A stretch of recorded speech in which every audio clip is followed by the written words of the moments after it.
So having the gift is a superpower. Being able to curate it is the work. That's so good. And it is not something that I always realized, that I always understood. And it was one of my daughters, because she is a lot like me with um, having that gift to be able to connect with people and to be empathetic, and but I started to see, like, well, sometimes that's not a good characteristic, and um, I have to help her understand that, and then I had to start to understand it for myself in my relationships. Yeah, no, And I that's. can't save everybody. Say it again for the people. You can't save, yeah, you can't save everybody. And I think intrinsically, when you have that gift, it does become a cape, right? And then you wear the cape, and then it's this cape of honor, and then the cape starts to weigh you down. And that's what happened with me. I'm Ashley White, the host of Joy on the Journey podcast, a weekly podcast all about defining, finding, and maintaining joy on the journey of life. Each week, I get the privilege, the honor, the opportunity of interviewing guests that are making a difference in the world. And today's guest, y'all, is no other than Dr. Rachel Davis. She is a licensed pharmacist with over 17 years. 20, actually, that might be uh, 23 years now. 23. Let's not shortchange any of the 23 years. years now, yes. And during her 23 years of pharmacy practice, she has remained committed to the improvement of health, wellness, and the quality of life to others, both inside and outside of the pharmacy.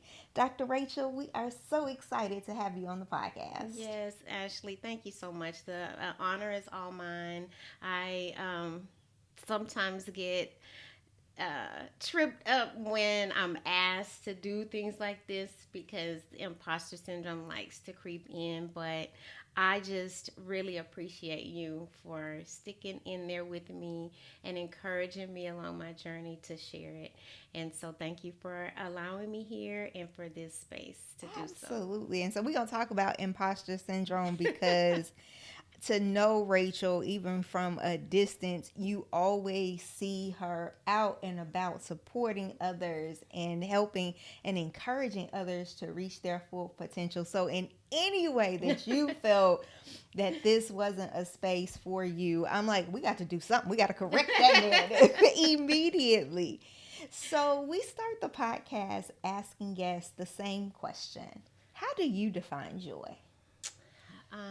Joy for me is um, less about looking externally for things to find purpose and joy in, but more when you start to look at what God has allowed either you to experience in a positive or negative way, the gifts that He's given me to be able to impact others, and those desires that are uniquely designed and given to me.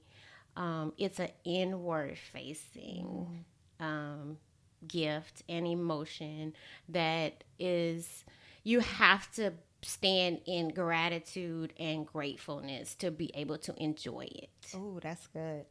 Enjoy it. So when I have to define joy personally, for me is realizing that it is a gift, and realizing that your perspective and the way that you look at life and things that you've been able to experience, that perspective is yours to change or yours to accept, and that abundance is there to be able to receive, depending on how you're able to look at it. Right. So and I have my girls, and I'm sure we'll talk more about them, but just being able to say, hey, depending on how you look at that, true joy and true standing in gratitude, and being able to look at things as a a gift, a learning, not a failure, but a movement forward Mm-hmm. and a learning.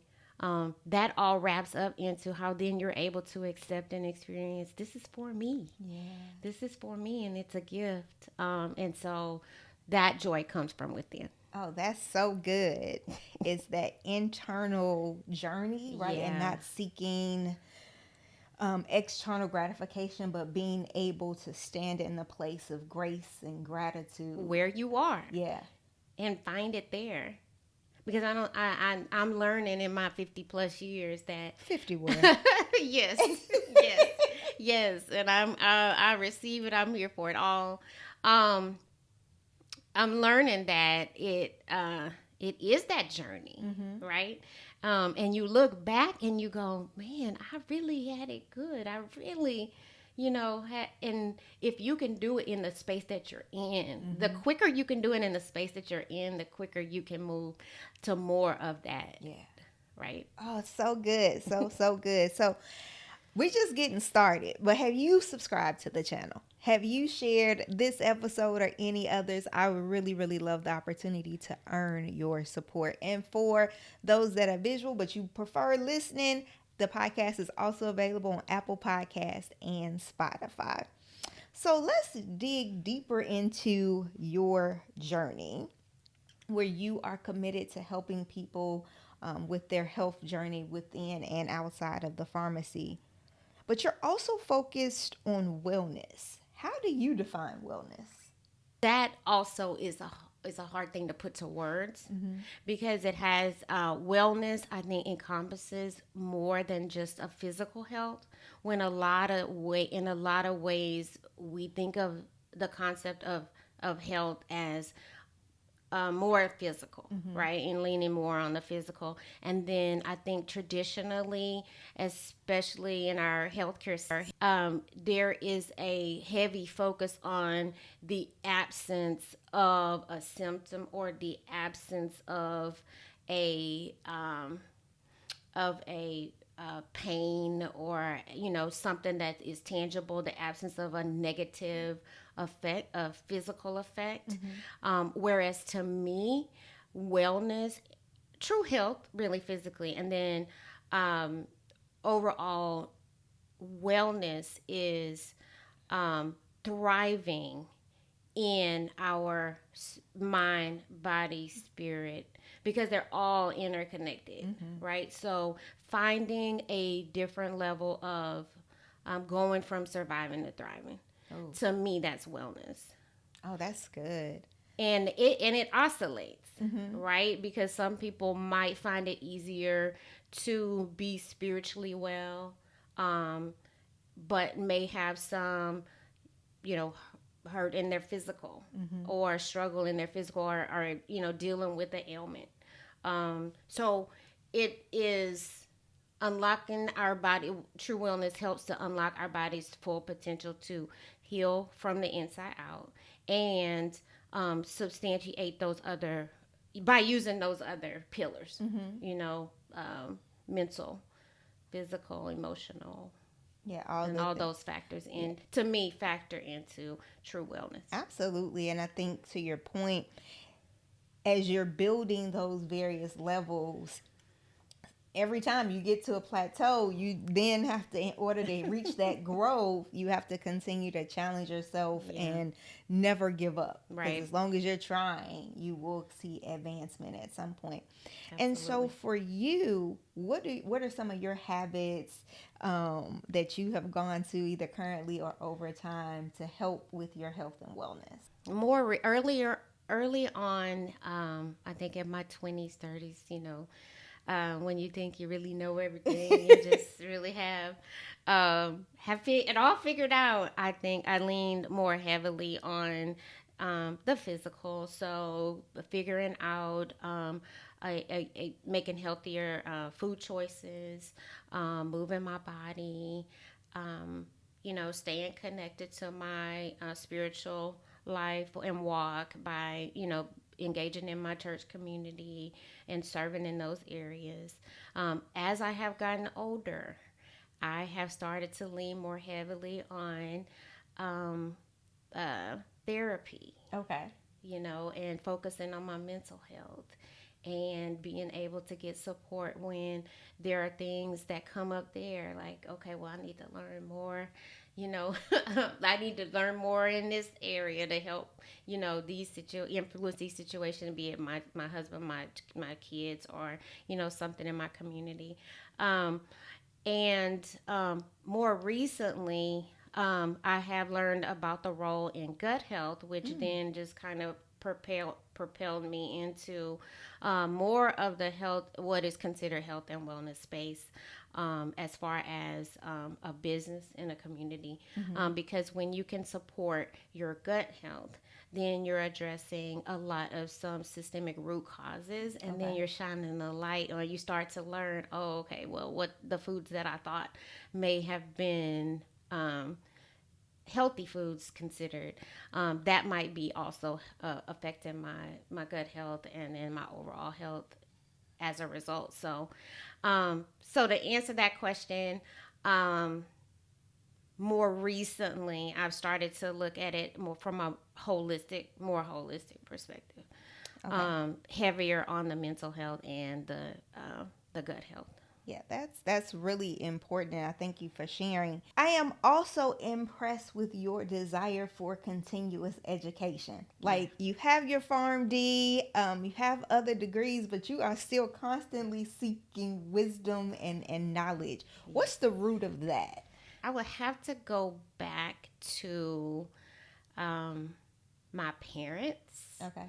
and they instilled in us the need to always be on a journey to learn, not be so stuck in your ways, to be not be adaptable, Mm-hmm. and they did that by inaction as well as it's pouring into us in words, right? And direction, giving us the opportunities, and pushing us just to, you know, go to the next step and supporting us, financially or otherwise to do so. So I have to say that. And then for me, it's also, I have to figure. I feel like you're put in situations to figure it out on your own, but not just for you. Mm-hmm. So a lot of the things that I deal with, or I'm faced with, I'm like, well, I know that this is something that I need to be able to communicate to my kids, empower them to push through, figure it out.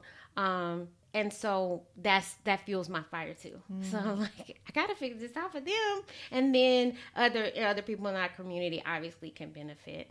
And just the knowledge that you don't know it all, and if you stay stuck, then you're not, you're just not progressing, because we're put on this earth to prosper Yeah.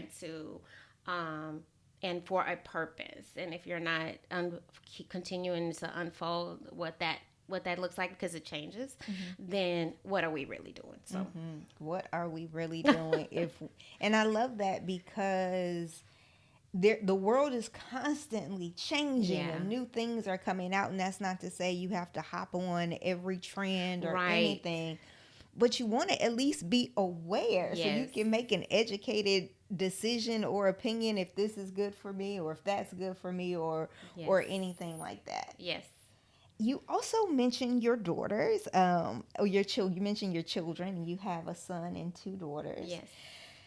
Talk to me about how being a mother has impacted your journey. I came into parenthood very, and I'm not gonna say reluctantly, but I was like, these kids, they're not gonna change me. I'm always in, powerhouse to be when and when they were younger, I did work a lot, because I don't know if I felt like I had, well, I felt like I had something to prove that I could do it all. Okay. But as they have gotten older, and as we're now transitioning, maybe for them to be leaving, I noticed that they kind of guide, my next steps, continue to guide my next step. Even so much so, like, figuring out a future, like when they, as they continue to go into adulthood, like then what does that mean for me as a possible grandparent, or a what kind of support I'm able, what position am I putting myself in to be able to Mm. help to navigate their next phase? Because my mother-in-law and my mom stayed home with these kids, right? Am I putting myself in a position to be able to do that? So now they guide me. Well, they were guiding me before, but I was very much so like career, a lot more career oriented and driven, Mm-hmm. on what my next step would be, and now they help to guide, like incorporating them in their next phase, how, how, where am I going to go next. That's so insightful that you have that awareness that even when they were young, they were guiding your ambition. Let me show Mm-hmm. them what's possible. Yes. Let me show up in the community so that they have the same opportunities that your parents allotted for you and your siblings. And now as they are entering a different phase, I love that you said they are guiding how you can show up for them in a Mm-hmm. more support role Yes. rather than a come on y'all, this is what we're doing in a role. Right. I love that. Yes. And so as your daughters are going into their senior year, what do you hope this year will be for them? I hope that it would be a launch pad, um, to start to hone in on those skills that they will need to go to the next level when we aren't there telling them. So, setting up the family calendar and coordinating things so that it's everything is on the calendar. We haven't been the best at that, things like that. Um, Making sure that their space is zen, like, Mm. making sure that well, they clean it. I mean, making Mm-hmm. sure that I'm supporting them to, because I know that clutter gets in the way. And so aesthetically making sure that their space is somewhere where they can thrive, giving them enough responsibility and continue to hold them accountable, to make decisions, and then see it through, and then discover what they've learned from it. Because a lot of times I'll just step in and go, "I'm gonna fix this." So stepping back, forcing myself to step back. My husband is very good at it, very good at it. But here I am behind the scenes, like, "Oh, let me fix this so that," because I already know what's gonna happen. So just Yeah. in that realm, financially, helping them to uh, make some, choices. Mm-hmm. Okay, you decide. Look at your budget. Look at, so framing up that kind of thing, because I will say that when I went out, and even to this day, I'm still learning some of those lessons. So starting earlier, I think we're late. I'm late on that part, but starting now, Mm-hmm. just making sure that they are understanding financial literacy, personal finance, um, and having a cadence to that. Yeah. You know, just Yeah. like, okay, we're going to talk about it every Monday or every other week.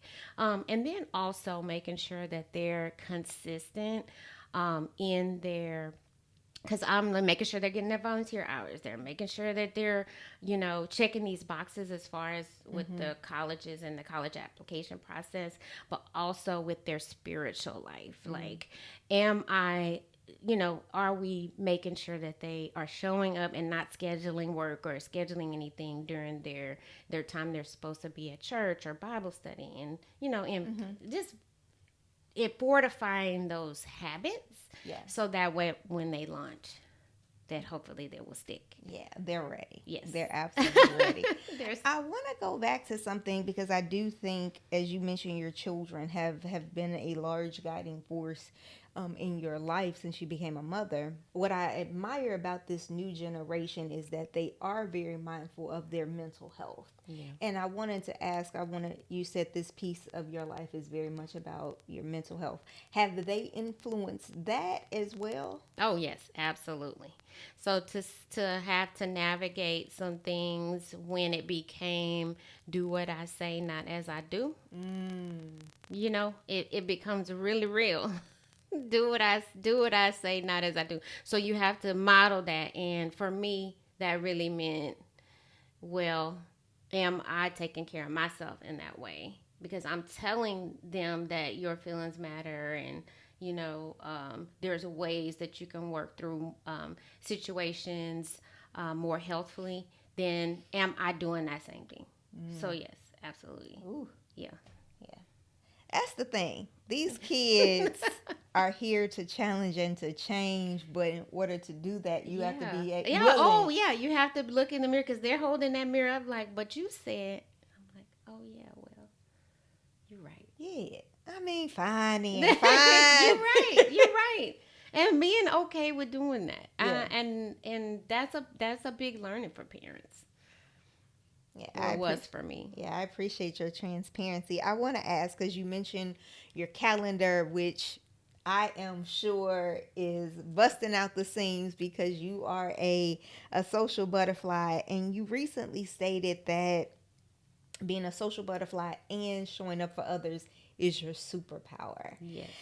Can you explain why that's so important to you and why you view it as a superpower? It is acknowledging that it's not easy for everybody. Mm-hmm. And it comes easier for me. Okay. As I have, and it has my whole life. Really? And I have lifelong friends. Okay. I mean, friends for 40 plus years that we are still like thick as thieves. And that I don't take lightly, but I also realize that then it's sometimes the superpower can be a curse. Mm. Right? So as I've gotten older, understanding that just the longevity is not the only thing, right? You have to dig deeper into what resources are you using to pour into others and what's coming back to you. Not that you do it for that reason. Mm-hmm. Not that I ever, I keep friends around just for that reason. But where is the balance? And so to me, having that gift and being able to curate it, having the gift is a superpower. Being able to curate it is the work. That's so good. And it is not something that I always realized, that I always understood. And it was one of my daughters, because she is a lot like me with having that gift to be able to connect with people and to be empathetic, and but I started to see, like, well, sometimes that's not a good characteristic. Mm-hmm. And I have to help her understand that, and then I had to start to understand it for myself. Mm-hmm. In my relationships. Yeah, no, and I can't save everybody. Say it again for the people. You can't save everybody. And I think intrinsically, when you have that gift, it does become a cape, right? Mm-hmm. And then you wear the cape, and then it's this cape of honor, and then the cape starts to weigh you down. Mm-hmm. And that's what happened with me. And so I just had to say, okay, well, it is a gift. It is a superpower, but I have to hone in on it, and I have to start to curate it. I took a training years ago, and one of the instructors said your greatest strength overused becomes a weakness. Mm-hmm. Yeah. And so many people, especially in today's times, and I think we're all learning post-COVID, how important connection is. Yes. But all connection is not good. And so being able to balance and prioritize, right? Mm-hmm. This season is about my family. This mm-hmm. season is about, okay, how can I give to my community? How can I give to my community and my family? Yes. And what partners, and by partners I mean strategic, mm-hmm. corporate, family, what are those partnerships that are going to aid in making myself and my family community better? Mm-hmm. And how am I doing that without feeling like the rubber band is stretching too wide and it's becoming too thin? Because what happens in those instances is it snaps, and then you're, left looking like or feeling a lot of times physical Mm. effects of that Yeah. overstimulation, anxiety, things like that. So yeah, it's definitely been a journey. It's definitely been a journey. Absolutely. I want to ask, what do you think has contributed to the success of your network? Like you love, every time I see your post, you're always surrounded by other women. Yes. How important is the network of women to your journey? I think we were born and designed for community. And the fact that I don't have a lot of barriers to or I've been blessed with being able to more organically build those communities. I feel like when I'm in spaces where I feel supported, where I feel like I thrive in group settings, and I can like teamwork to me. It is a lot more fun, a lot more. I think I succeed better in groups and teams. And I don't know if it's because I was a middle child of two sisters, but that I think that kind of formed or made me into or created my personality such that I like to be with my friends. I like to be with other women. I like to be in groups working on a common goal. I don't like to be around negative people who only see the. Mm-hmm. But I value that in my friends who can, because I can kind of be pie in the sky, I can kind of be like, it's all gonna work out. And it's like, well, did you think about the pitfalls, because I have a friend who is very good at helping balance me out in that, not in a negative way. Mm-hmm. So, so the question was, um, how important is it for my network of, and I think that I don't feel like I would feel the same kind of joy without that. And I think that that is joyful for me to be able to experience life and learn from, get support from. And I know this is not the same question, but this just kind of popped up. I had three kids under the age of three, because the twins, and then my son was 2.5. And I had a friend who that was approaching a similar situation, and she said, "Well, how did you do it?" And I said, "Well, you have to be able to allow yourself to accept the help."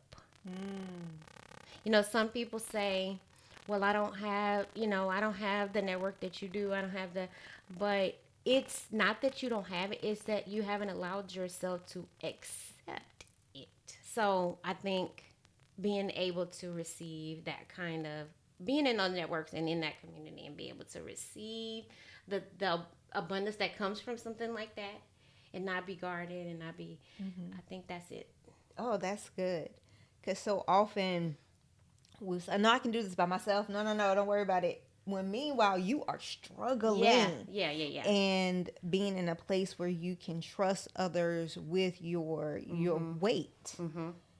and be receptive to their help, and it's not diminishing or Yeah, demeaning your work. yeah. It no, but for real, help me, Mm-hmm. help Yeah. these kids. No, for real, Yes, right. help Like it me. doesn't have to just be you, because we know that you know the best for them. It's you. You are their mom. You are, but being able to accept help that you allow. I mean, you say, Hmm. "Hey, can you come?" And you know, you don't have to micromanage the whole situation. Like you can let some of that go, and so I think that that's also a gift that I had. That not it's not easy for some people. Hmm. So I can't let you go without talking about your helpmate and your husband. You have been married for 23 years, as long as I've been practicing pharmacy. oh. Yes. What has that support meant to your journey? I really don't know what it would be like without um, without his presence because he is definitely the yin Mm. to my yang.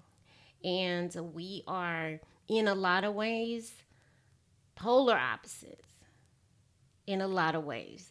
And so I think, how I was talking earlier about how easy it is for me Mm-hmm. to build relationships and be friends. He brings that balance, like, okay, have you thought about this, and maybe how are you using your resources, and is that an overextension, so he Mm-hmm. brings those things in, even with the kids and parenting. It's been not a good cop bad cop, but a definitely a balancing act, and I feel like I balance him in that same way. Mm-hmm. He pushes because he's out, well, we all know he is um a public figure. Yes. He is a coach. He is very competitive. There it is. Competitive. Whereas I am very amenable when it comes to we all win. Mm. He's like, oh, yeah, no. There's only one first. You see what I'm Yeah, saying? So absolutely. definitely the yin to my yang. And I don't know how the kids definitely, I feel like, are getting the best of both of us, Oh, and then that balance. So he definitely brings those things, thank you and for I just sharing. don't even know where we would all be without that. Oh, Hmm. oh, very, very sweet. So, in the time remaining, the last segment is your journey ahead. And I want to offer you this opportunity. You are a woman of many, many, many business ventures, not just pharmacy, but you are operating well in a lot of health and wellness spaces. So, I would love for you to share your vision for yourself as you are looking out 5 years. Like, who are you helping? What is your passion? What is your mission? Okay, in the next 5 years, I definitely want to.